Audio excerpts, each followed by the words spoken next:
आज के पत्रकार वार्ता में सभी पत्रकार साथियों का मैं स्वागत करता हूं। हमारे साथ राणा साहब हैं, सिंगला साहब हैं, बाबा साहब हैं और अमन सिंह जी। मैं आप सबका पुनः स्वागत करता हूं। हरियाणा चुनाव पूरे शबाब पर है। लोगों ने मन बना लिया है, पूरे देश की निगाहें भी टिकी हुई है और इस बीच में ये जो चुनाव हैं इसमें कांग्रेस ने 7 गारंटी के साथ घोषणा पत्र भी लाया है।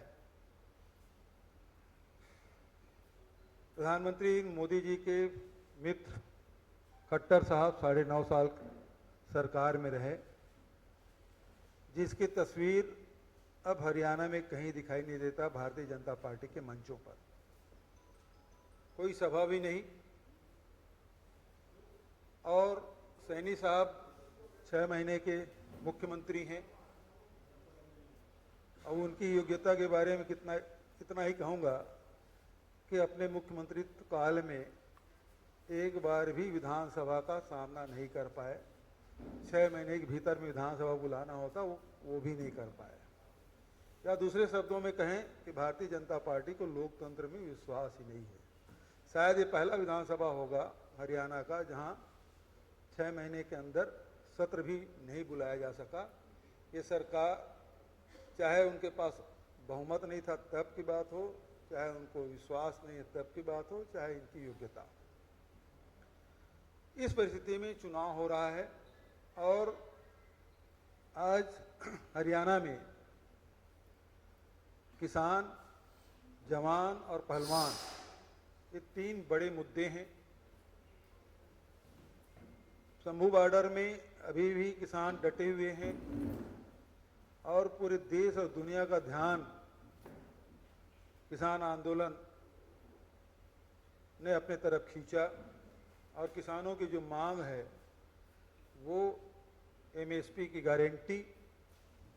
और इस आंदोलन के चलते देश के किसानों का भी भला हुआ। वो 3 काले कानून लाए थे, उनको भी वापस लेना पड़ा। वो तो मजबूरी थी। और सही बात तो कंगना रनौत जी बोल रही हैं। जो भारतीय जनता पार्टी की दिल की बात है वो कंगना जी के माध्यम से जाहिर होता है, लेकिन जब रिएक्शन देखे उन्होंने वापस ले लिया। और अभी तक के न जेपी नड्डा जी का, न ही अमित शाह जी का, न ही मोदी जी की तरफ से इस बात का कोई आश्वासन नहीं मिला है कि हम ये काले कानून जो वापस लिए हैं वो फिर से लागू नहीं करेंगे। तो आज पूरे प्रदेश में किसानों की बदहाली, दूसरी तरफ जवान, जो हरियाणा के जवान अधिकांश आप देखेंगे कि सेना में आपको वहाँ के जवान मिलेंगे। तो एक तरफ नौकरी की बात है और दूसरी तरफ प्राइड की बात है, जिस पे हम सब गर्व करते हैं। सेना के जवान पर आज पूरे हिंदुस्तान के लोग गर्व करते हैं। तो वहाँ आपने उनके साथ न केवल छल किया बल्कि अपमान भी किया है। 4 साल के अग्निवीर से जहां सेना के जो जवान हैं वो अपमानित महसूस कर रहे हैं। दूसरी बात है जो सामाजिक जो प्रतिष्ठा जो मिलती थी वो आपने खत्म कर दिया। तीसरा, 21 साल के उम्र में यदि 18 साल 21 साल की उम्र में यदि आपने भर्ती ले ली, 4 साल बाद रिटायर हुए और उसके बाद शादी करेंगे तो कार्ड में क्या लिखेंगे? भूतपूर्व अग्निवीर सैनिक। और शादी पहले ही रिटायरमेंट जो लोग होते हैं वो अपने बच्चों की शादी करते हैं। यहाँ इस सरकार ने ऐसी व्यवस्था कर दी जो रिटायर हुआ है वो आदमी शादी कर रहा है। ये स्थिति। और ऐसे पहलवानों के मामले में हरियाणा के पहलवान हमेशा देश का मान बढ़ाया है। यहाँ के जो पहलवान हैं, चाहे ओलंपिक हो, ओलंपियाड हो, चाहे एशियन गेम्स हो, सभी जगह जाके अपने उन्होंने प्रदर्शन किया और देश का मान बढ़ाने का काम किया, मेडल लाया। आज पूरे भारतीय जनता पार्टी की सरकार अपमान करने में कोई कसर छोड़ नहीं रही है। ये स्थिति इस प्रदेश की, और उसके साथ साथ आप देखेंगे कि यहाँ निर्माण कार्य भी नहीं है। जिसके पास नल की टोटी है तो टंकी सहित उसको बिल भेजा जा रहा है, बिजली बिल बेतहाशा बढ़ रहा है, और बेरोजगारी इतनी अधिक है कि लोग अपनी जमीन बेच के बच्चों को इलीगल विदेश भेजने का काम भी कर रहे हैं।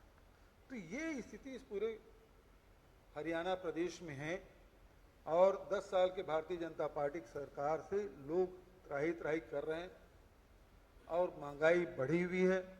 ऐसे समय में कांग्रेस ने जो 7 गारंटी लेके आई है, जो सभी वर्गों के लिए है, खासकर महिलाएं हैं जो महंगाई का सामना करती हैं, उनके लिए हर महीने 2000 रुपया और साथ ही 500 रुपये में गैस सिलेंडर। उसी प्रकार से जो वृद्धजन हैं, दिव्यांग हैं, उनके लिए भी ये व्यवस्था की गई है कि 6000 रुपया उनको बुढ़ापा पेंशन, दिव्यांग पेंशन और विधवा पेंशन, ये 6-6 हजार। और साथ ही जिस प्रकार से राजस्थान में, छत्तीसगढ़ में, झारखंड में, हिमाचल में ओपीएस लागू किया गया, उसी प्रकार से ओपीएस यहाँ भी लागू किया जाएगा। युवाओं के लिए भर्ती विधान के साथ 2 लाख जो शासकीय पद खाली पड़े हैं उसको भरने का काम होगा, और नशा मुक्त हरियाणा बनाने के लिए हमारी सरकार बनेगी तो काम करेंगे। परिवारों के खुशहाली के लिए 300 यूनिट तक के बिजली फ्री होगा, और 25 लाख तक के इलाज उसको मुफ्त दिया जाएगा।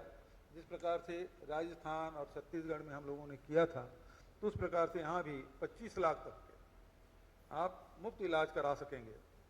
और उसी प्रकार से गरीबों को छत देने के लिए 100 गज का प्लाट, 3.5 लाख की लागत से 2 कमरों का मकान, ये गरीबों के लिए। जबकि भारतीय जनता पार्टी की सरकार में ये जो स्कीम पहले कांग्रेस की सरकार में चलती थी उसे बंद कर दिया गया, और किसी को भी ये मकान नहीं दिया गया है। अब हमारी सरकार बनेगी तो इसको हम लोग लागू करेंगे। किसानों के लिए हरियाणा हरित क्रांति में पंजाब और हरियाणा के किसानों ने जो मेहनत की और अनाज के मामले में देश आत्मनिर्भर बना, उसमें इन दोनों राज्यों का बहुत बड़ा योगदान रहा है। तो ऐसे में किसानों के साथ खड़े होते कांग्रेस पार्टी ने एमएसपी की कानूनी गारंटी और तत्काल फसल मुआवजा, यदि किसी प्रकार से प्राकृतिक आपदा आए तो मुआवजा मिलने में बड़ी देर लगती है, तो इसलिए तत्काल मुआवजा की व्यवस्था की गई है। और उसी प्रकार से आज देश में जाति जनगणना की बात उठ रही है, तो हमारे हरियाणा में भी जाति जनगणना कराई जाएगी, और क्रीमी लेयर की जो सीमा है वो 10 लाख तक की जाएगी। तो इस प्रकार से ये चाहे युवा हो, महिला हो, वृद्ध हो, और सबके लिए इसमें 7 जो गारंटी है इसमें रखा गया है। और जो खिलाड़ी हैं उसके लिए पदक लाओ और पद पाओ, ये योजना भी हम लोग लागू करेंगे, जो सरकार ने बंद कर दिया था। अब आपके तरफ से कोई सवाल हो तो सादर आमंत्रित।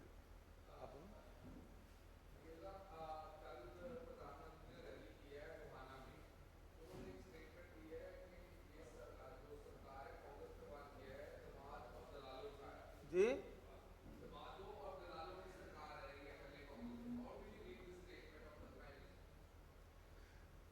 प्रधानमंत्री चुनाव, जैसे चुनाव शुरू होता है, चुनाव रैली संबोधित करते हैं, उसके सोचने की स्तर बहुत नीचे चला जाता है।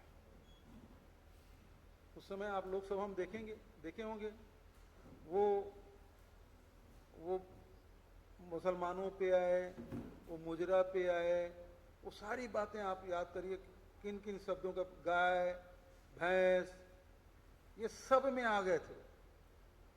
अब इस प्रकार की भाषा फिर बोल रहे हैं। तो प्रधानमंत्री को वैसे भी राज्यों के चुनाव में ज्यादा जाना नहीं चाहिए, लेकिन ये तो प्रचार मंत्री हैं, प्रधानमंत्री तो नहीं है, केवल प्रचार करते हैं।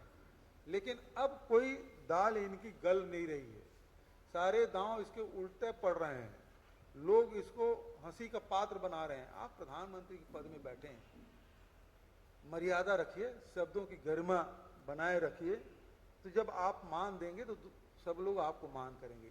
ये क्या शब्द हुआ? आप प्रधानमंत्री हो के दलाल और पता नहीं क्या क्या शब्दों का प्रयोग कर रहे हैं, ये क्या उचित है? मैंने समझता कि ये उचित है।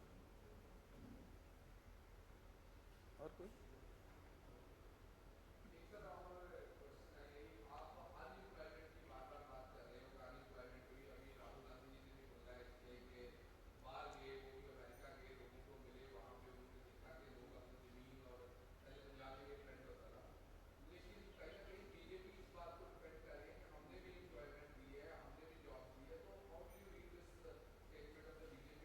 देखिए, मोदी जी ये बोल के आए थे 2 करोड़ लोगों को रोजगार देंगे, बल्कि हुआ ये कि जो 65 लाख पद खाली पड़े हैं उसमें भर्ती कर नहीं रहे भारत सरकार, बल्कि जो प्राइवेट सेक्टर है उसमें भी 2 करोड़ से अधिक लोगों की जॉब चली गई। आज हरियाणा की आप बात करेंगे, एक इंडस्ट्री नहीं लगा पाए। इंडस्ट्री नहीं लगी तो नौकरी कहाँ से मिलेगा प्राइवेट सेक्टर में? तो सारे जो फैक्ट्री हैं वो निकल के दूसरे प्रदेशों में जा रहे हैं। आपने नीति इस प्रकार से बना रखी है कि कोई यहाँ इंडस्ट्री नहीं डालना चाहता, और जो सरकारी पद हैं उसमें आप भर्ती नहीं कर रहे हैं। भर्ती कर रहे हैं तो उसमें भी अग्निवीर जैसे हरियाणा प्रदेश में भी जो सरकार ने जो स्कीम लाई है उसमें डेली वेजेस जैसी स्थिति है, उन पर अगेंस्ट में वो भर्ती कर रहे हैं। तो स्थिति तो बहुत भयावह है, खासकर रोजगार के नाम से। तो आज देश जो है वो, देश के युवा और आम जनता महंगाई से, बेरोजगारी से त्रस्त आ गया है, और भारतीय जनता पार्टी इसको कभी एड्रेस नहीं कर पा रही है।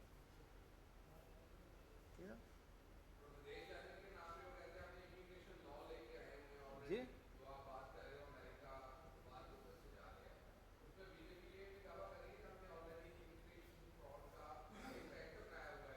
तो दूसरे रास्ते से क्यों विदेश जा रहे हैं बच्चे हमारे हरियाणा के? क्यों जा रहे हैं?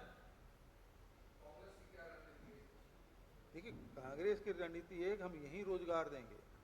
बेहतर अपॉर्चुनिटी के लिए तो आप कहीं भी जा सकते हैं, लेकिन आपको आपके प्रदेश में, आपके शहर में, आपके गांव में यदि रोजगार नहीं मिलेगा तो मजबूर होके जो जा रहे हैं, जमीन बेच के जा रहे हैं, वो गलत बात है।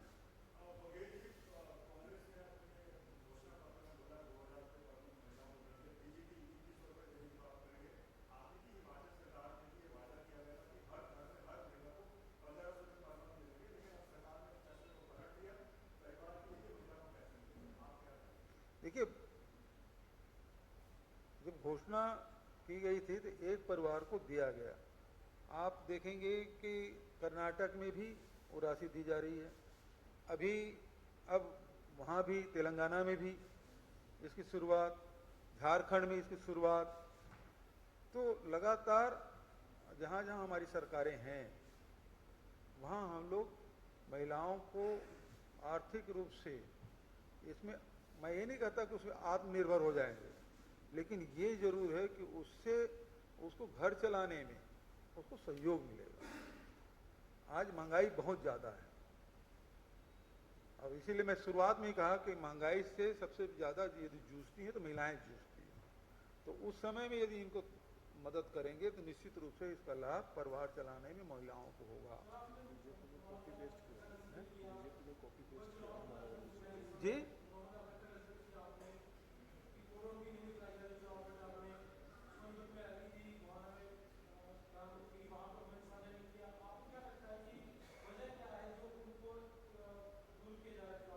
क्योंकि भारतीय जनता पार्टी के अंदर खाने से बात आई है, यदि कोई भारतीय जनता पार्टी प्रत्याशी जीत भी रहा हो और वहां खट्टर साहब की सभा करा दें तो हारने की गारंटी हो जाती है। तो इसलिए कोई खट्टर साहब को नहीं ले जा रहे हैं।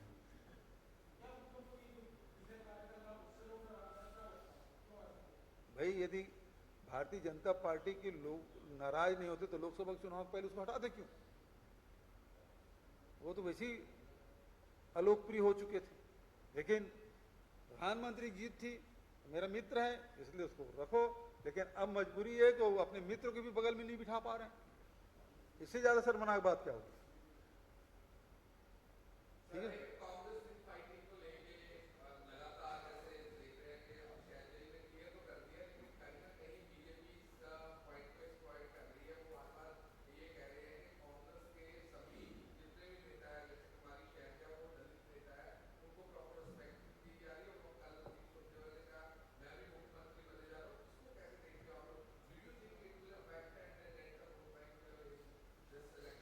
देखिए गुटबाजी हर पार्टी में होती है, हमारे पार्टी में है, और ये ताकत भी है, ये कमजोरी नहीं है।